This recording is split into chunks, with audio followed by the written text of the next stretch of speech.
¿Qué tal, alumnas y alumnos? Es un gusto que nos acompañen desde sus hogares. Estamos nuevamente en Aprende en Casa con un programa para Historia segundo grado.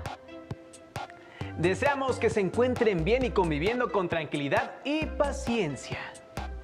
Les recordamos que es importante preparar papel y pluma para que anoten las ideas principales que vayan identificando, así como las preguntas que surjan. Al final de cada sesión podrán incorporar estos apuntes a su carpeta de experiencias para presentarla a sus docentes, compañeras y compañeros cuando llegue el momento de regresar a sus planteles escolares. En esta ocasión hablaremos de las reformas borbónicas y el impacto que tuvieron a diversos niveles en Nueva España. Estas reformas surgieron en España, se aplicaron en las colonias durante el último tercio del siglo XVIII y fueron parte de la política del despotismo ilustrado. Su impulsor fue el rey Carlos III, quien encomendó a José de Gálvez implementarlas en Nueva España para reorganizar el virreinato, reforzar el dominio español y extraer más recursos. Observen con mucha atención el siguiente video para que se enteren cómo ocurrieron estos acontecimientos.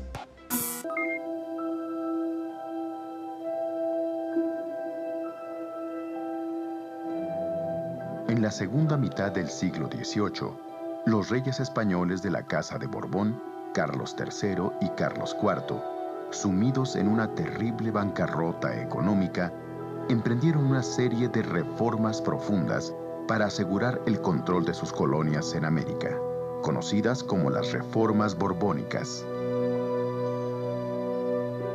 La aplicación de estas medidas significó para la Nueva España desmedidos impuestos y préstamos forzosos y un aumento del descontento que dio paso a los primeros levantamientos a favor de la independencia de México.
Hacia el año de 1750, el país que hoy llamamos México recibía el nombre de Nueva España y era la colonia más importante que la corona española tenía en el vasto continente americano. A diferencia de los siglos anteriores, su población indígena se estaba recuperando de la gran mortandad sufrida durante la primera etapa de la conquista española. Asimismo, después de más de 200 años de mestizaje, se había disuelto en buena medida la drástica distinción entre indios y españoles. Aunque las diferencias económicas entre un grupo y otro continuaban siendo evidentes.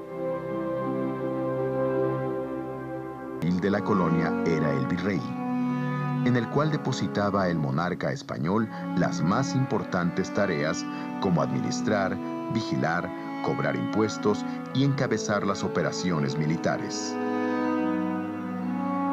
El virrey delegaba su poder en los llamados alcaldes mayores, que fungían como sus representantes en las distintas regiones.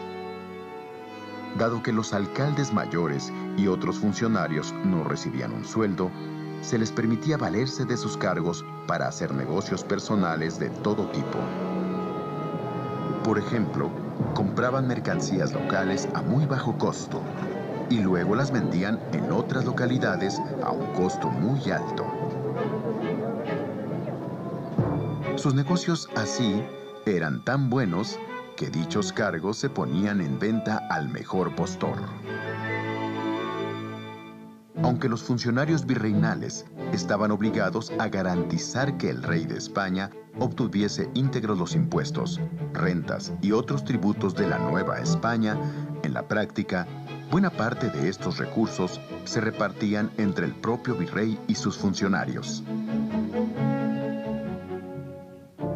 El rey de España estaba tan lejos que no tenía ninguna posibilidad de ejercer un control efectivo sobre la más rica de sus posesiones de ultramar. Sería hasta la segunda mitad del siglo XVIII cuando el nuevo rey de España, Carlos III, de la dinastía de los Borbones, se empleó a fondo en la corrección de los vicios que existían en sus colonias del Nuevo Mundo.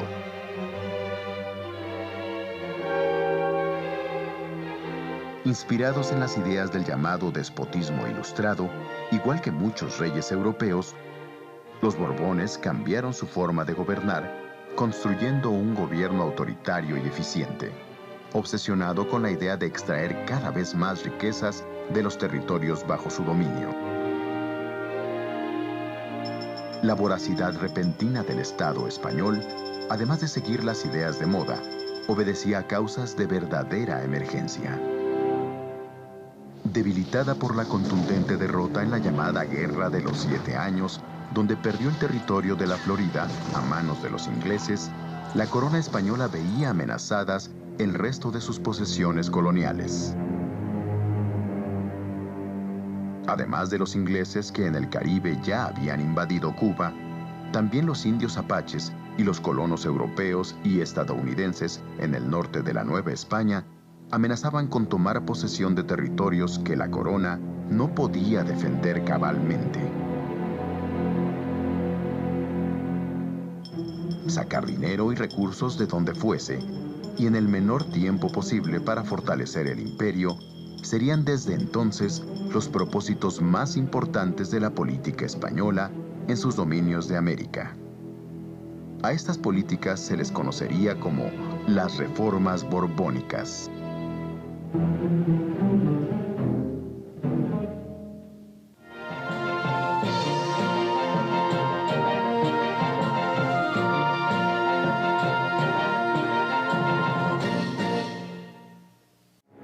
La solución al problema de los recursos fue pragmática.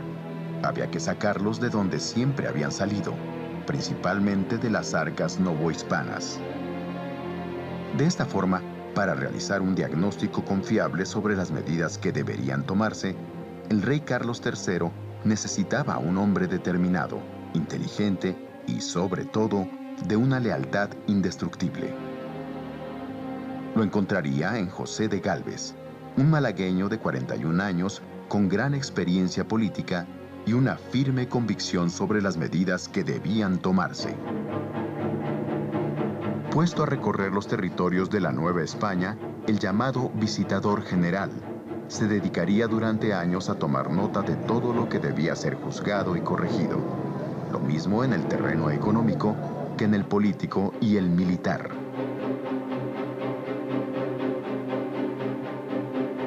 El visitador José de Gálvez encarnaría así la mano dura de las reformas borbónicas en todo el territorio colonial, tal como si fueran los ojos y el criterio mismo de su rey, Carlos III. De la mano de José de Gálvez, las reformas borbónicas llevarían a la práctica algunas medidas importantes. Por ejemplo, el cobro de más impuestos a un número mayor de personas, el nombramiento de funcionarios leales al rey que no le defraudaran a la hora de cobrar y enviar los recursos. Y finalmente, el monopolio por medio de los llamados estancos reales, de la explotación de ciertos productos muy apreciados en la Nueva España, tales como la pólvora, el tabaco, los naipes y el pulque.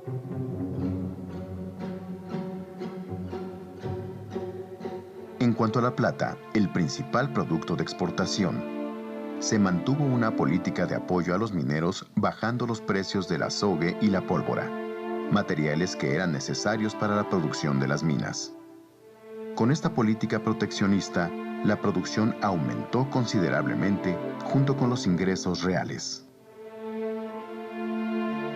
El tabaco, que tenía como principales consumidoras a las damas de todas las clases sociales, su producción y comercio, monopolizados por el rey, creció como nunca, de tal forma que se convirtió en el segundo mejor negocio de todo el territorio.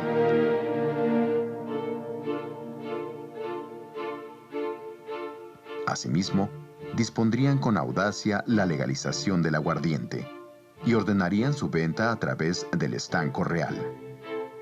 Dado que la fabricación de aguardiente había sido considerada ilegal, sin que esto impidiera que muchos lo produjeran y consumieran, el monopolio de este licor por la monarquía aseguró una nueva y muy atractiva fuente de ingresos.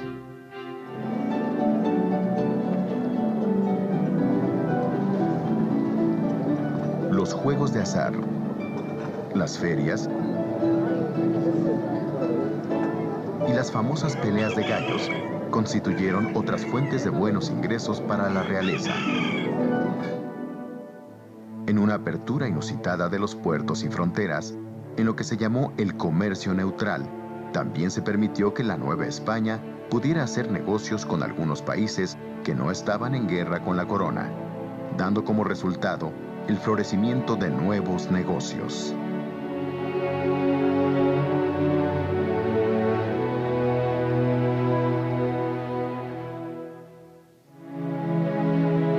La determinación de José de Gálvez por imponer las reformas borbónicas le llevaría también a desmantelar el viejo sistema de gobierno y privilegios.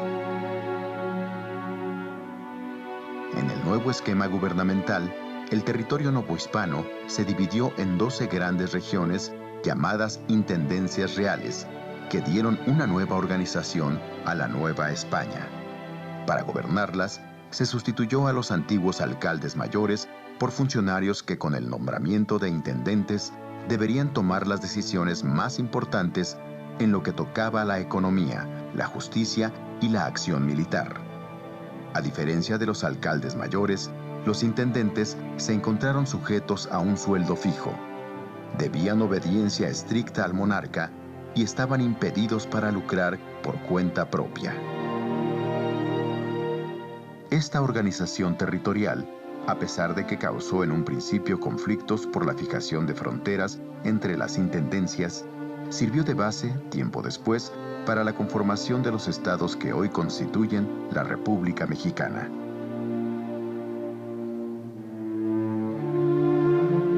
Sin embargo, había un tema central en el cual el rey Carlos III y sus reformas borbónicas se habían abstenido de tocar.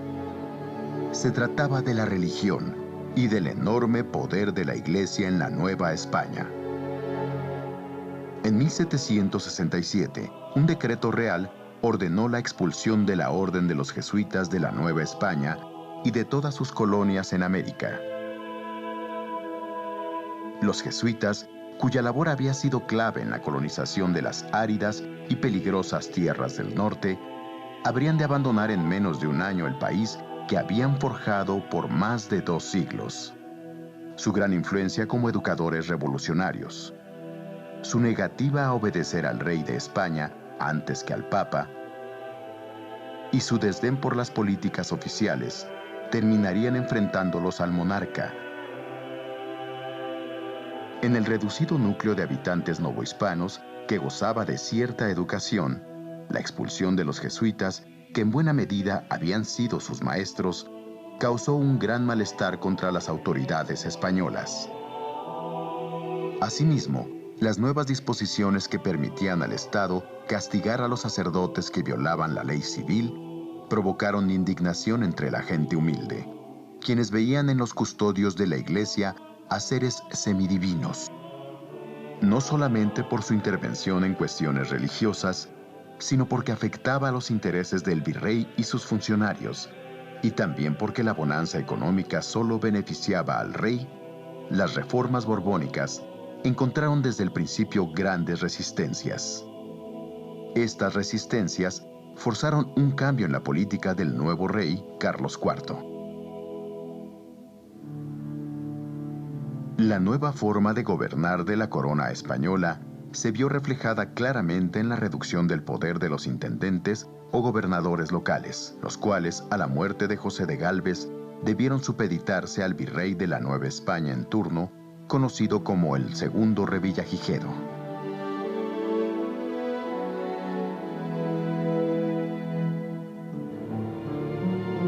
Para los primeros años del siglo XIX, podía decirse que el principal propósito de las reformas borbónicas en la Nueva España se había cumplido. Los ingresos de la corona se habían multiplicado por 4. Y los novohispanos pagaban al rey un 70% más de impuestos que los contribuyentes de España. A pesar de ello, las guerras europeas en que seguía envuelta la monarquía, y especialmente los gastos militares que implicaba la defensa de sus fronteras en las colonias americanas, hacían insuficiente cualquier cantidad de dinero. El nuevo rey Carlos IV y sus ministros cayeron entonces en franca desesperación y se vieron obligados a adoptar medidas extremas como pedir préstamos y donativos a los hombres e instituciones más ricas del imperio. Así, en la Nueva España, los poderosos consulados de comerciantes y empresarios de México, Veracruz y Guadalajara, así como el Tribunal de Minería, sirvieron al rey Carlos IV para recaudar grandes cantidades en el tiempo más corto posible. Sin embargo, la urgencia del monarca no conocía límites.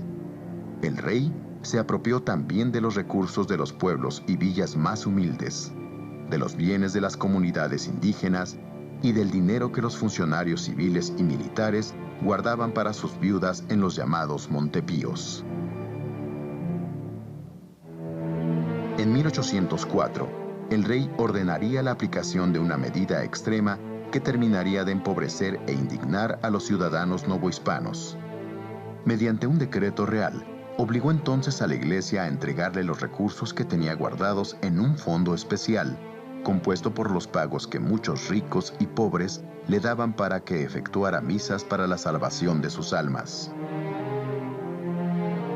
Este ahorro, llamado de capellanías y obras pías, era normalmente usado por la Iglesia para financiar la actividad económica de muchas haciendas ganaderas, agrícolas y mineras.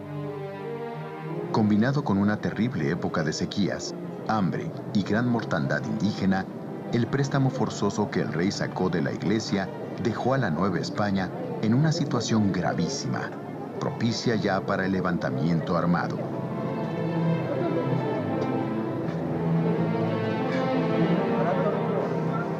Pero, ¿quiénes pensaban ya en una revolución de independencia? Durante el medio siglo de las reformas borbónicas, se había afirmado entre los criollos, o españoles nacidos en América, la convicción de pertenecer a un país distinto, con tradiciones y talentos propios, que necesitaba urgentemente darse un gobierno propio.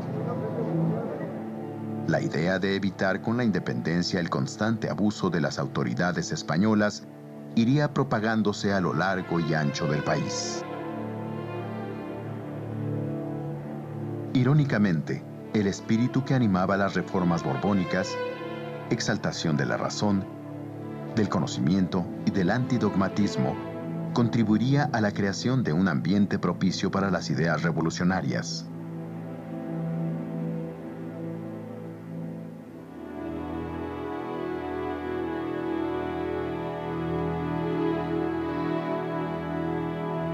Importantes instituciones educativas, tales como la Academia de Bellas Artes de San Carlos, que maravilló a Humboldt en su visita a México, pues en ella se formaban no solo los artistas y arquitectos, sino también los artesanos.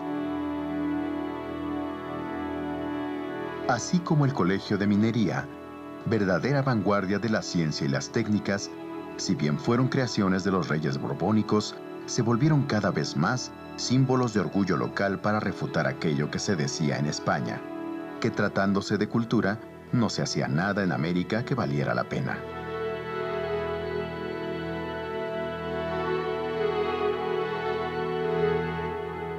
Aunque fuese un grupo reducido, los mestizos y criollos educados se dedicaron a leer libros de contrabando que contenían las ideas libertarias de las revoluciones francesa y norteamericana. Ante la preocupación creciente del Estado español, las palabras libertad, progreso y nación comenzaron a circular por todas partes. Muy pronto, los debates sobre la necesidad de mayores libertades y de independencia para los novohispanos se hicieron comunes. Pero no era solamente esa parte educada de la población la que estaba consiguiendo una identidad cultural propia. Especialmente en el norte, la formación de las llamadas milicias provinciales, destinadas a defender las fronteras del imperio y compuestas por hombres comunes de esos lugares, fortalecieron la convicción de que era posible valerse por cuenta propia sin la arrogante autoridad española. Aunque ese sentimiento de identidad tenía un tinte local, más que nacional, la sensación de ser algo más que simples vasallos del rey de España echaría raíces por doquier. Si bien las reformas borbónicas significaron un auge en la economía mexicana que no se volvería a lograr hasta aproximadamente 100 años después, durante el Porfiriato, el tremendo despojo de recursos que llevó a cabo la corona española significó también el principio de la ruina de la economía nacional durante el México independiente. Como pudieron darse cuenta, el objetivo de las reformas borbónicas era reajustar la administración de las colonias españolas y recuperar su control. Pero también provocaron descontento entre los habitantes de Nueva España, cuando se arraigaron las ideas de la Ilustración. Ahora respondan por escrito las siguientes preguntas.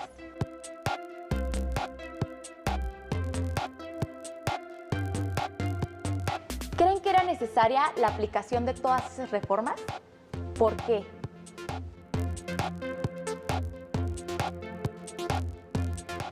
¿Cuáles fueron las más importantes?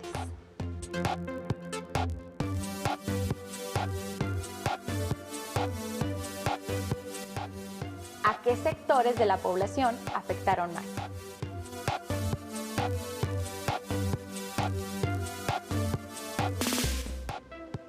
Además, elaboren un mapa mental donde expliquen por qué las reformas borbónicas fueron una de las causas del movimiento de independencia.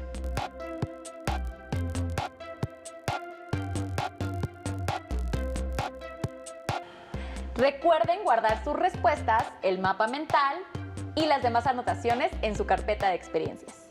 Si tienen oportunidad, sugerimos que lean la adaptación gráfica del texto Las Reformas Borbónicas de Luis Jáuregui. Hemos llegado al final de esta emisión, pero sigan sintonizando la programación de Aprende en Casa porque la educación nunca se detiene. ¡Hasta pronto!